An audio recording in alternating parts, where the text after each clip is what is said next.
Hey everybody, it's top of the hour. Time to get started with our penultimate session of world building with Unity. This session is going to focus mostly on materials. And if you're interested in having me lay out the mysteries of shaders, I'm afraid I'm going to disappoint you because I'm really only going to refer to shaders and their bad scariness. Sorry, because there's enough to say just on materials, just working with materials. There's plenty to say. This is certainly not a comprehensive list of things and special effects that you can control in Unity with materials. All of these different features, everything from the height of terrain, blood splatters on the wall, volumetric light, fog, particles, all of those things are controlled or can be controlled through either materials or textures or a combination of them. And this is just the stuff I could think of that Unity uses materials for. I'm going to start by mentioning the render pipeline. It's really sort of a geeky term, and unless you're really deep into graphics programming or game engine design, the render pipeline is probably something that you don't even need to be aware of. It's a process that every 3D application goes through. It starts by doing some sort of logic, whatever that logic may be. It could be animations, could be physics, could be game interactions, network interaction, whatever. It starts with logic, and then it has to sort the polygons. It has to figure out where the camera is and where the polygons are and which polygons are in front of the others between the far off distance and the camera itself. It has to sort all those. And then it has to go through it and it has to color all of these different things. It has to take the lighting calculations, and then it looks at the materials, what we're going to be talking about today, and it figures out what the final result for every pixel on the screen is, and then the process is sometimes called rasterization, and then it puts that image to the screen as the final step of this rendering pipeline. Some 3D applications could actually have multiple rendering pipelines where it has to go through this process several different times in order to get the effect that it's looking for. In Unity, we actually have a little bit of control over some of these processes. Newer versions of Unity actually allow you to inject code at different steps in the rendering pipeline, making it more elaborate or making it more customizable. All of this is outside of the scope of Altspace, however. We only really have control over the polygons, the colorings, and the lighting when we're building our world in Altspace. So we really can't, worry too much about the rendering pipeline. But I want you to be aware of that because it's important to keep in mind when you're looking at optimizing your world. And I'm mentioning this here because I really couldn't find a better place to put it in the rest of my material. So you're given two tools in Unity that really give you an idea of how performant your world is going to be. One of them is called the Profiler, and you can find it under Windows Analysis Profiler. And it gives you a breakdown of every step of this rendering pipeline and how much time Unity is spending using that. It tells you that information in microseconds per frame and in frames per second. It gives you this nice little chart so I can see how much time is being spent on, say, my physics calculations. And physics objects are things that we could build into our template. So you could really put together a physics simulation in a template that could really choke down your processor, and you'd be able to see that here in the Profiler if your physics or your animations or your rendering is taking up a lot of time. If I go into game mode in Unity and I hit play on the button up there, which we probably would never do because we don't play these worlds that we build in typically. But if I do play the world and I look at this stats box, it'll tell me how many vertexes I have, how many faces I have, how much memory is being used to draw this scene. And this can also give me an idea of where my world is being bloated. One possible area for both of these is going to be the materials. The materials can really drag your world down. Maybe not so much the materials because the material itself is quite small. It's just a file. But the textures that I'm using could really be dragging down my world or affecting my performance. In Unity, a material is really just a file that has connections between other files. So I can have textures, which are files themselves, or JPEG images, or PNG images, or something like that. I can have just color definitions, say red or blue or something like that. And then a set of parameters, and all of this is going to vary based on the actual material. And then the material itself has a shader with it. In Unity, all materials have shaders. Different applications, you may or may not have what they call a shader, or they may call it something else. But in Unity, all materials have to have a shader. And the material takes the information from the textures, the colors, the parameters, passes them through the shaders, which a shader is just a set of GPU instructions. It also exists as a file in your project folder, but it's a set of instructions that get processed by the graphics card itself. They bypass the actual central processor of the computer, go straight to the graphics card, where they can be executed much more quickly through parallelization. A lot of your graphics cards have hundreds or thousands of parallel processors on it, specifically designed to handle the instructions written in a shader. And that's where all the black magic voodoo happens. I can do all sorts of stuff with shaders. I can control the light, the final material, the reflection, the refraction. I can add or subtract vertexes from my geometry in my shaders at runtime, and randomly, or not randomly, but on some sort of model, deform my terrain to fit whatever my shader wants to do. That's how a lot of times they do waves and oceans and things that are dynamically changing, and the geometry is dynamically getting more complex and simplified. It's the shader on that water that's handling that a lot of times. It could be. Newer versions of Unity have a new tool out called Shader Graph that allows you to construct a shader in a modular way, where I have different groups or blocks of instructions, and I wire them together and I see the output in real time. And it really takes some of the sting out of this black magic voodoo, because you don't have to learn this esoteric programming language in order to get your shader to work. One other thing I will say about shaders, a lot of times when you're building a world, I upload it into Altspace or I do something with it, and I see this purple hue. Everything is just solid purple or magenta. That is an error in either the material or the shader. It's a missing texture or a missing parameter, or it's an error in the shader where the shader itself has a programming error in it and Unity doesn't know what to do with it. It could be a combination of those two things. But that purple magenta color is sort of a Unity standard error color. If I see that, I definitely know that I'm missing a material or there's something wrong with the shader. Any questions at this point? This is a good place to stop if anybody has any questions. I'm going to redecorate my slides briefly. All right. Every object that has a material applied to it, where I want that material to represent any kind of realistic surface, concrete, wood, glass, whatever, it has to have UV coordinates on it. And UV coordinates they're built into the model when the model is constructed in whatever modeling package put the model together.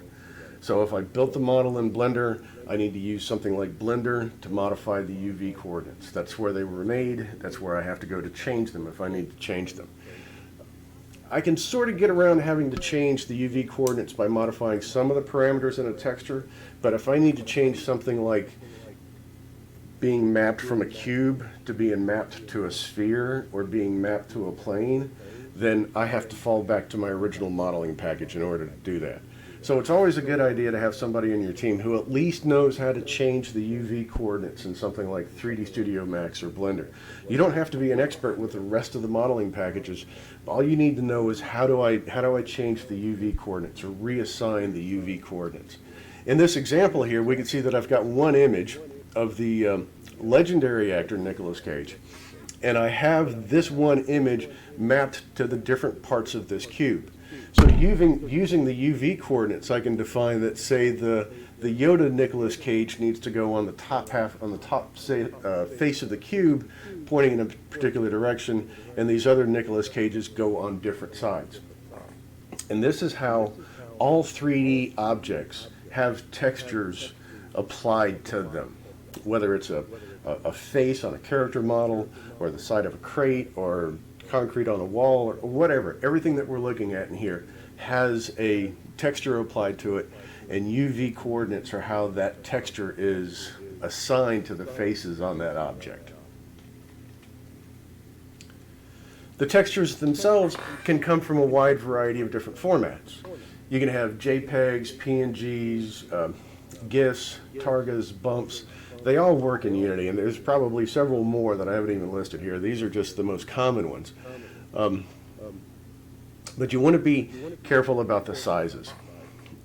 If I get an image off the internet and it's some ginormous size, it may actually impact my performance. When Unity compiles it, it's going to compress it down into something internal, and it's going to give it its own maximum resolution.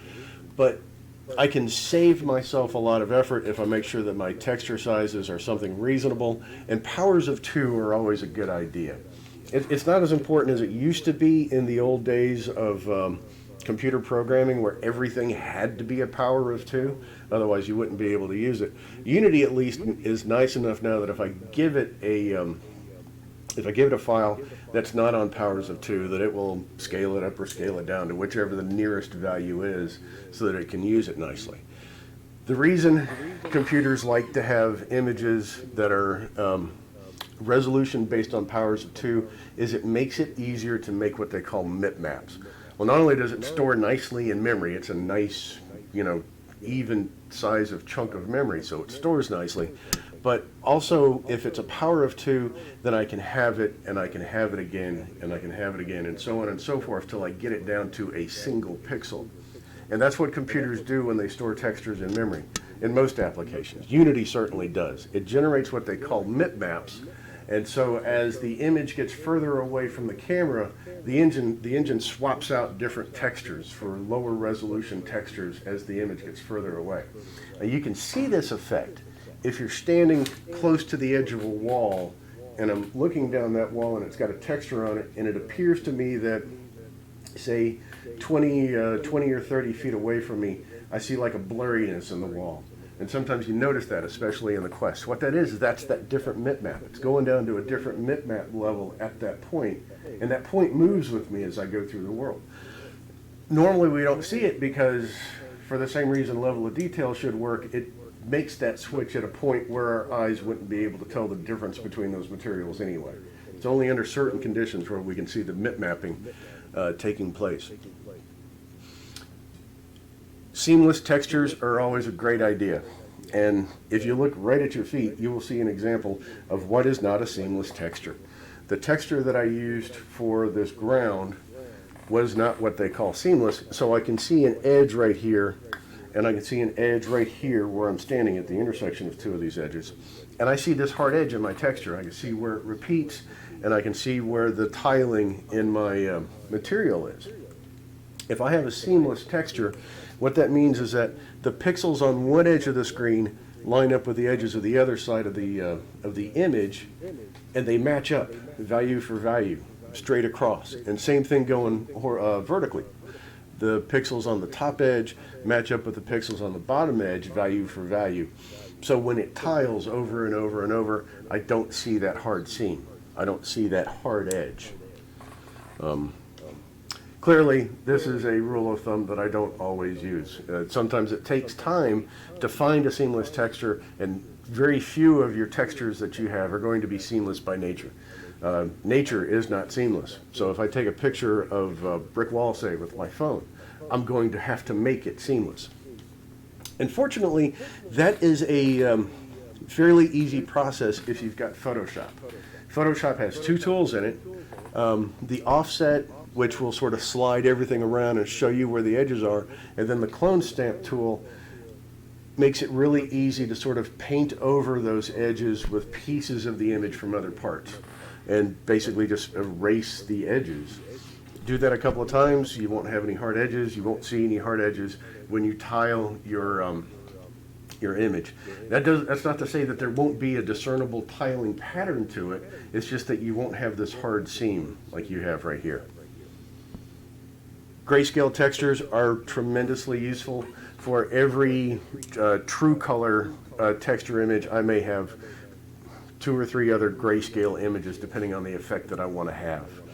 They control all sorts of different things, like from transparency to luminosity to shininess to bumpiness to all sorts of stuff. So having grayscale versions of your textures, and you're actually going to want to have, you know, different copies of it, as we'll see in a second, may be beneficial to you.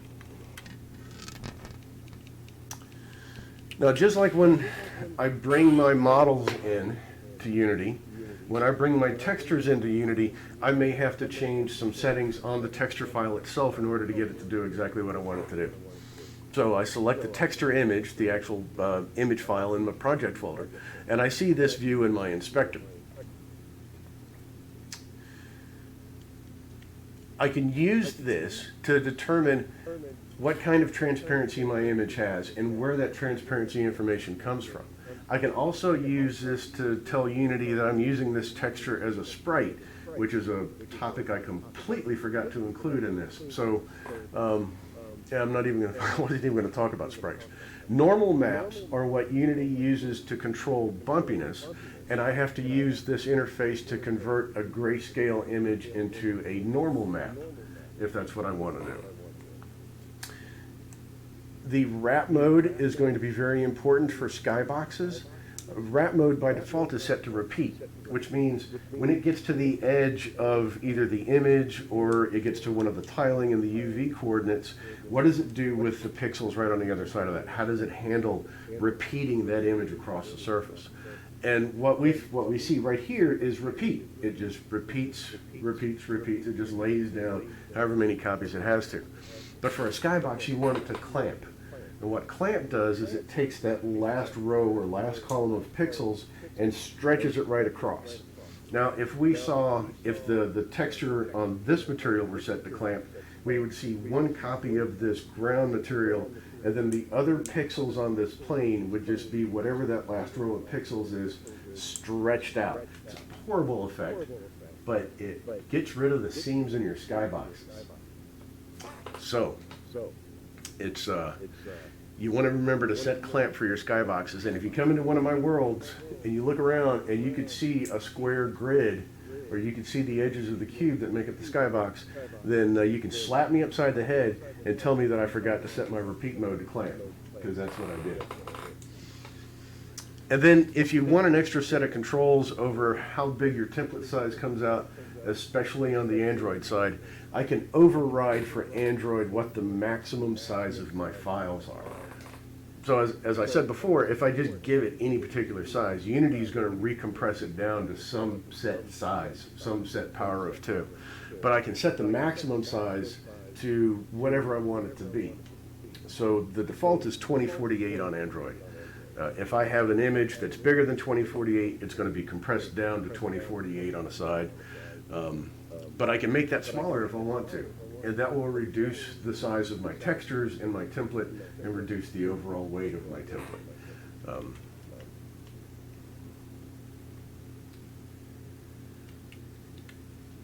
If you do get into building your geometry in something like 3D Studio or Blender or something like this, this is my workflow for handling materials in the geometry and the objects that I create. In my modeling package, when I'm actually building the scene, I only set up the UV coordinates for the geometry, and then I just give different materials. I just sort of designate the materials. I don't really define the materials. I said, you know, the purple stuff is material 1, the green stuff is material 2, the red stuff is material 3. Because 3D Studio and Blender, they have their own way of storing materials and defining materials, interpreting different textures and different meanings. And if I put a lot of work into creating the materials in 3D Studio, when I bring it over into Unity, there's probably a really good chance that Unity's not going to understand some of the stuff that I did with the material in 3D Studio. And I'll find myself duplicating work in a different tool to get back to the effect that I saw in 3D Studio. For that reason, I'm better off just just saying that different parts of my object are different materials and not worrying about what those materials actually are until I get my model over to Unity. And that's where I'll worry about, well, should this be concrete?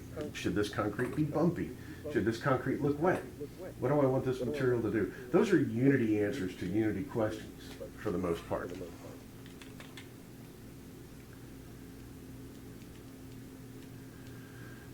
And here is the big boy. Now, as I said before, all materials in Unity have to have a shader.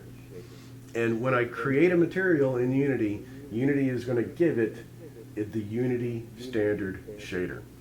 Now, there's going to be a lot of people who say you never use the Unity standard shader for mobile. It's poorly written, it's not optimized for mobile, and your performance is going to suck. You want to use some other shader, just a plain texture shader or some unlit shader, or there's mobile versions of different types of shaders. And this would have been true, say, like 2 or 3 years ago. The Unity standard shader has really been revamped. It is starting about 2018. It is definitely not the same shader that they were using, say, in 2015 or 2016. It performs so much better than it used to. And it's so flexible and so powerful that it's pretty much the only shader I use in all of my worlds, unless I'm doing some sort of special effect, like a particle system or a skybox.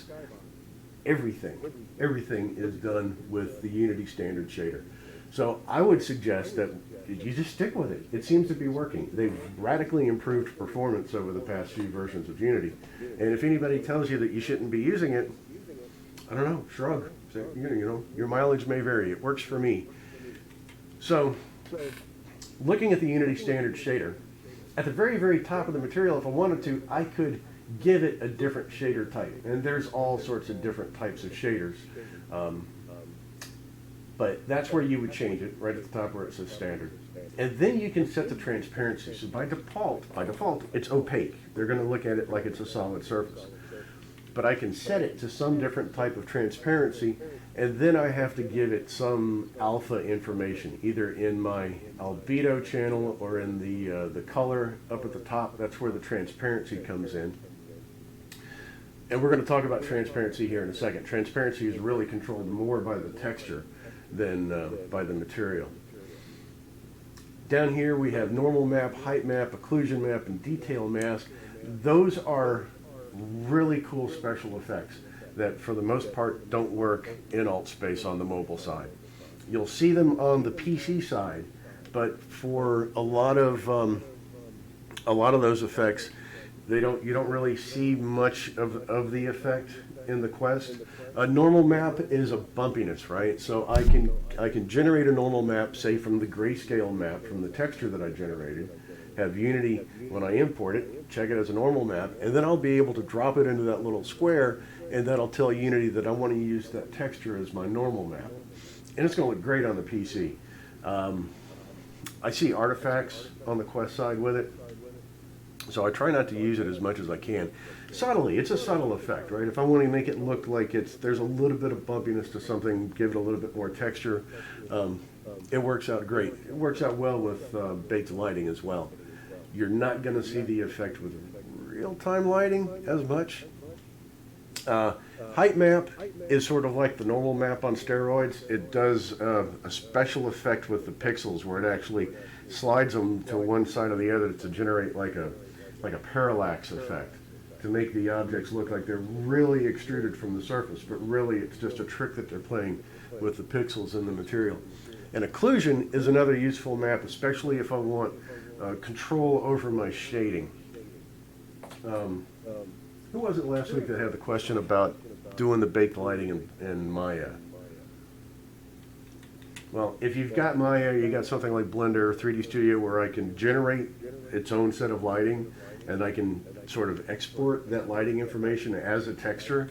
I can use that in my inclusion map to sort of map shadows into the material, and then the shadows don't have to be calculated by Unity at all. This is another way that I could put shading on an object that's in a kit. It may break if I pick it up and move it around because the shadows aren't going to move on the object. but I could still shade the object and have it look somewhat realistic if that's what I wanted to do. Emission is what I check if I want the object to cast light. Last week I was talking about lighting and emissive materials where they contribute to the global illumination of the scene, and that's the check that I check there. As soon as I check it, it's going to give me the option to either pick a color or to pick a texture. So that's another place where I may need yet another texture. Let's say, I don't know, a spaceship or a building at night where the windows glow. I want the windows to at least glow. Maybe they don't have to light up the whole scene, but I want them to at least glow. I can have a texture map that's mapped to the same proportions and scale as the rest of that building, but it only has pictures of the windows on it.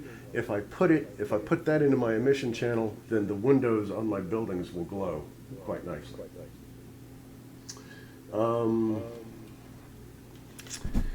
Secondary maps are cool. If I want to have like another image sort of blended together, I can actually have different tilings. I can have a different bumpy map, and the secondary maps kind of go away if I look at it further. So let's say if I had a large image that was controlling a large area with broad pieces of color, and then I had a secondary map of a higher detail portion of that that's tiled through that. As I'm far away from it, I'll see the broader details, but then as I get closer and closer to it, I'll see the actual texture of the secondary map. It's a pretty cool effect. And then if you're working with objects in kits, and you're building an object that you may want to make multiple copies of it, then you'll want to enable GPU instancing on the objects that I'm actually uploading into Altspace. What that does is that allows the Unity engine to, when it sees multiple copies of this material in a scene, they don't take up multiple spaces in memory. It only takes up one space in memory. So if I have, say, 100 identical objects, and I don't have this checked, then the materials on that object are going to be replicated in the memory of my unit 100 times. But if I check this, then Unity knows, oh, every time I see this material in the scene, I'm only talking about this one material. So this is the material that I'm going to use, and it won't make 99 other copies of it.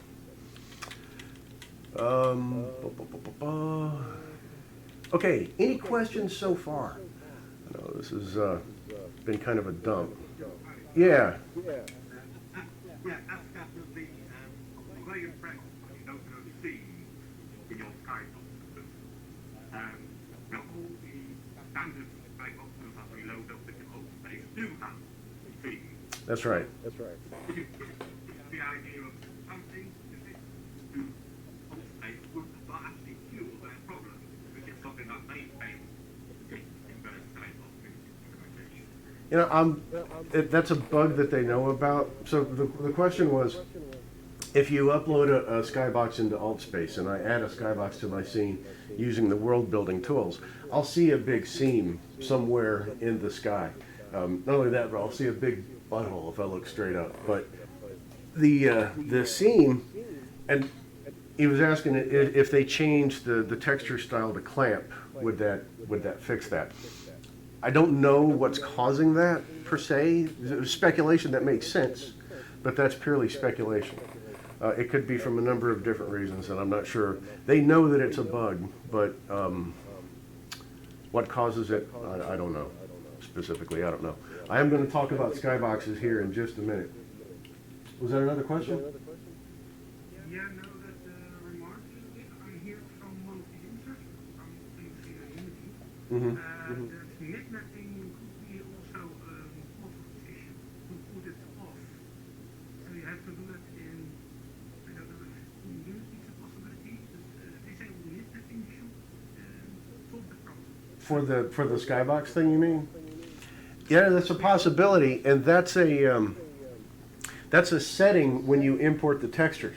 So generate bitmap is on by default. I could turn that off and prevent Unity from generating the bitmaps, and then it will use the full resolution texture no matter how far away it is. Typically that's not advised, but Maybe it might solve that issue. Once again, that's speculation on Unity's Altspace's part about the skyboxes. So give me just one more second here.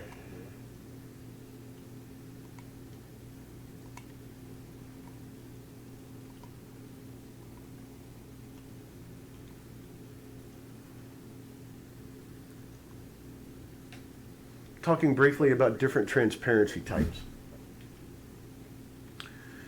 There's actually a lot of different types of transparency when you're talking about the full gamut of 3D environments. But for Altspace and Unity, typically there's two that we're interested in. Alpha Blend, which if I tell the Unity standard shader to set my opacity mode to fade, that's what it's going to use. The Alpha Blend looks at the grayscale values and determines, based on the brightness of that image, what parts of it are transparent, what parts of it aren't. The darker edges through the wispy part are going to be more transparent, and the brighter parts of the image are going to be more opaque. And it's great for doing steam or volumetric fog or clouds, particle systems, all sorts of stuff are really great for that.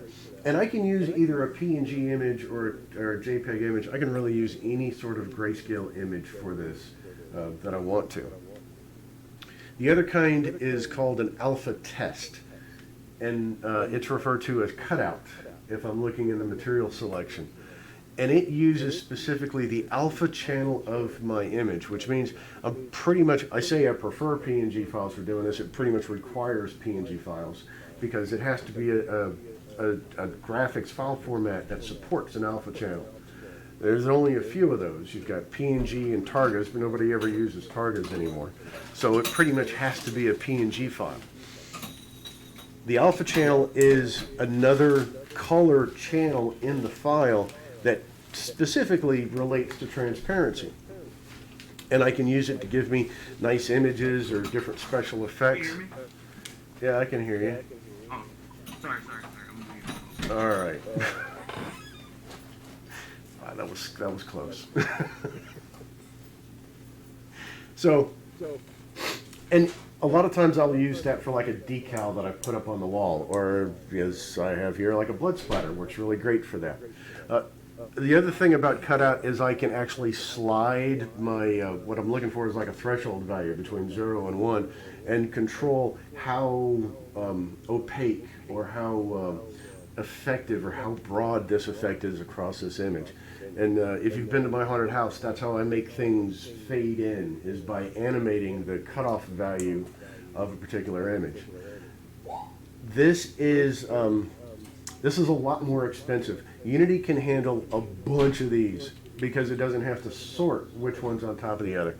But this requires an extra sorting step, so it's considerably more expensive. If I'm talking hundreds or thousands of different faces that need to be some type of transparent, then you're definitely going to be better off doing it with an alpha blended approach than a cutout approach, because that's going to really impact your performance.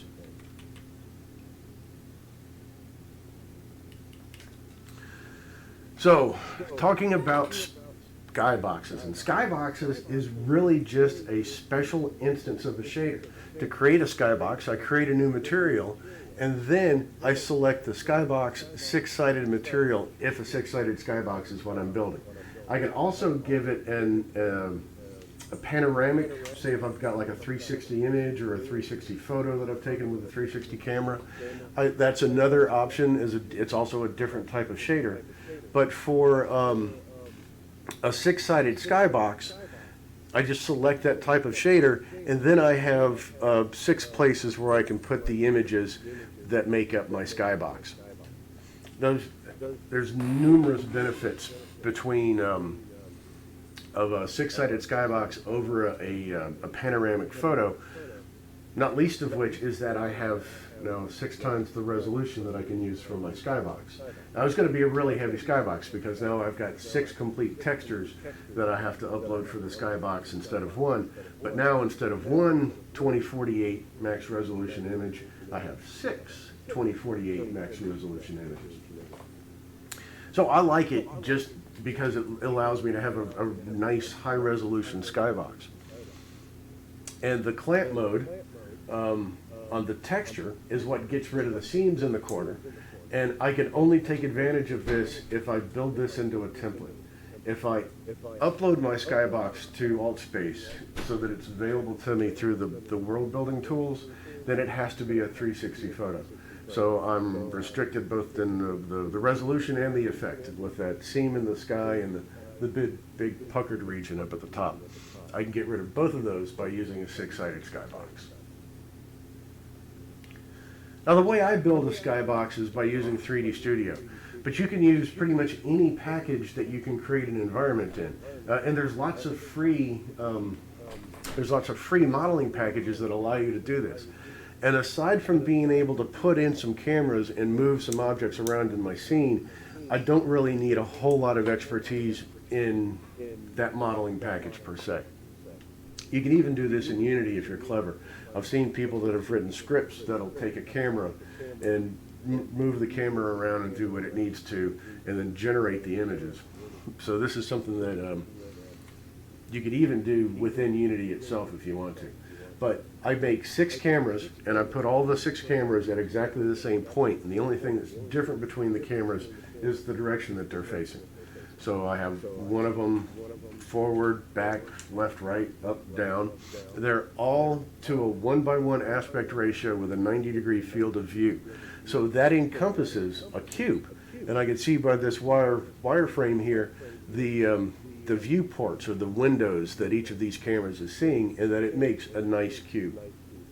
And then I render those images out and save them to 2048 by 2048, which is my maximum resolution anyway. And then I can put them together, arrange them in this the skybox shader in Unity, and it should just work. Sometimes it does, sometimes it doesn't. One of the problems that I have, depending on the package that I'm using, like 3D Studio has its positive x-axis pointing in one direction, and Unity's positive x-axis is pointed in the other direction. And what that usually generates for me is a set of images where the image that I've labeled left is really the one that's looking right, and the one that's labeled right is really the one that's looking left. So usually all I have to do is switch a couple of them, if that's the case. And then the last thing I wanted to mention as a special type of material or special type of texture that Unity has is the render textures that it can do. And this is a featured event, I guess, so I don't have my world building tools. Otherwise, I was going to spawn in a sec. But everybody that's in the world building program already has access to an example of this. If you look at Mark News and Updates, his featured camera kit. So if I look in the world building tools and I look under featured kits, I'll see one called cameras, or cameras and monitors or something. He's doing this with render textures. Render textures take what a camera sees, takes the rendered view of that camera and writes it to a texture. So it doesn't draw it to a rendered window on a screen, it renders it to another piece of memory that another material is using for a texture. So I create a render texture just like I'd create a lot of different things in the project folder. You just go to create, render texture, and it's in the middle of that really long list there. But then once I have my render texture, I have to create a camera, and then my target texture needs to be defined as that render texture that I've just created. And this will tell Unity that whatever this camera sees needs to go into that target texture. And then anything that I apply that texture to is going to show what the camera sees.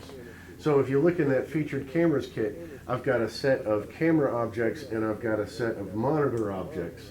The camera object has a render texture that is applied to the monitor object, and when I spawn them both into the world, monitor 1 is going to show what camera 1 sees, so wherever I put that camera, that's what the monitor is going to show. And same thing with 2, and I think there's 3, and there's a widescreen. I haven't played around too much with that one. But you can use it for making mirrors, or you can use it for making remote monitors, and it's a really neat effect, and we all have access to it. And he did it with using these render textures. Now the thing about using a render texture is it requires a camera. When I build my template, and I upload it into Altspace, the Altspace uploader is going to delete any cameras that it finds. And if I've put my camera into a prefab, then the uploader is going to crash when it gets to that camera, because it's going to try and delete it from the prefab, and Unity's not going to let it, and it'll crash on you. For that reason, I can only do this in objects that I upload as a kit. If I want to put a render texture, like a camera monitor, or I did another one where I had a stage and I had cameras on the stage and big monitors on the sides of the stage. If I want to do that, I have to bring that in as an object. So that's sort of a limitation on using render textures, is that I have to bring the thing with the render texture in as an object as well as the camera that's rendering it. And that's how that kit is done. It's really a clever kit. Really neat stuff. And with that, we have reached the end of my prepared material.